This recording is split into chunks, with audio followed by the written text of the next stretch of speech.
کہتے ہیں قبلہ امام زمانہ کا ظہور کب ہوگا؟ اکثر جوان مجھ سے پوچھتے ہیں کہ کاظمی صاحب امام زمانہ کا ظہور کب ہوگا؟ شام بھی ہو گیا، خروج سفیانی، یہ داعش وغیرہ بھی آ گئے، عراق میں روزوں پر حملے بھی ہو گئے، اور روایات میں ہے کہ کوفے کی گلیوں میں خون کی ندیاں بہیں گی۔ قبلہ اتنے بم دھماکے ہوئے، ندیاں بھی بہہ گئیں، امام کیوں نہیں آتے؟ تو جواب امام کی زبان سے سنیے۔ آیت اللہ مرعشی نجفی، امام دیکھیے مقصد امام کیا ہے؟ امام آئے گا تو کیا کرے گا؟ پہلا سوال، مولا آئیں گے حکومت قائم کریں گے، ہم حکومت قائم کرنے میں مولا کی مدد کریں گے کہ پوری دنیا میں حکومت امام زمانہ قائم ہو جائے گی اور ہم مدد کریں گے امام کی۔ تو امام فرماتے ہیں کہ انتظار کا مطلب یہ ہے کہ بس اسٹاپ پر بیٹھ جاؤ، ریلوے اسٹیشن پہ بیٹھ جاؤ کہ کب ٹرین آتی ہے۔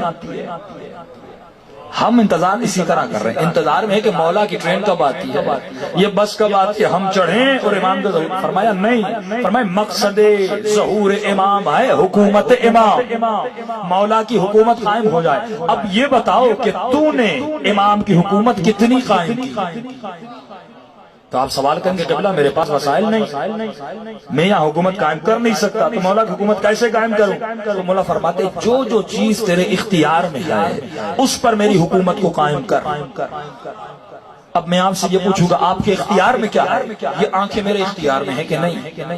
یہ ہاتھ میرے اختیار میں ہے کہ نہیں؟ یہ کان میرے اختیار میں ہے کہ نہیں؟ یہ پیٹ میرے اختیار میں ہے کہ نہیں؟ یہ زبان میرے اختیار میں ہے کہ نہیں؟ فرمائے جو شخص اپنے بدن پر امام زمانہ کی حکومت قائم نہیں کر سکتا وہ دنیا میں کیا کرے گا؟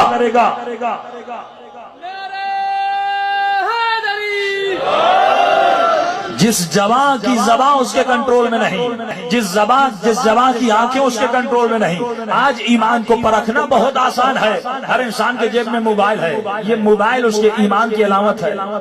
یہ کھولو پتہ چل جائے گا اندر کیا، روابط کتنے ہیں، کہاں بات کرتا ہے کہاں نہیں کرتا، کس سے چوٹ پوچھ کرتا ہے یا نہیں کرتا، یہ اس کے ایمان کا پتہ اس کی موبائل میں لگ سکتا ہے۔ آج مسئلہ یہ ہے کہ ہم نے اپنے وجود پر حکومت امام کو قائم نہیں کیا اور دعویٰ کر رہے ہیں کہ حکومت امام کو پوری کائنات پہ قائم کرنا ہے۔ کہ امام فرماتے اے مرعشی نجفی میرے شیعوں کو بتا دینا کہ ہر سال جب شب قدر آتی ہے ان کے نام اعمال میری خدمت میں لائے جاتے ہیں، فرمایا جب ان کی نیکیوں کو دیکھتا ہوں میرا دل باغ باغ ہو جاتا ہے، میں خوش ہو جاتا ہوں۔ لیکن وہی امام فرماتے ہیں جب میں اپنے شیعوں کی چاہنے والوں کی برائیوں کو دیکھتا ہوں، ان کے گناہوں کو دیکھتا ہوں، مولا فرماتے ہیں میں کربلا کے مصائب پہ اتنا نہیں روتا جتنا ان کی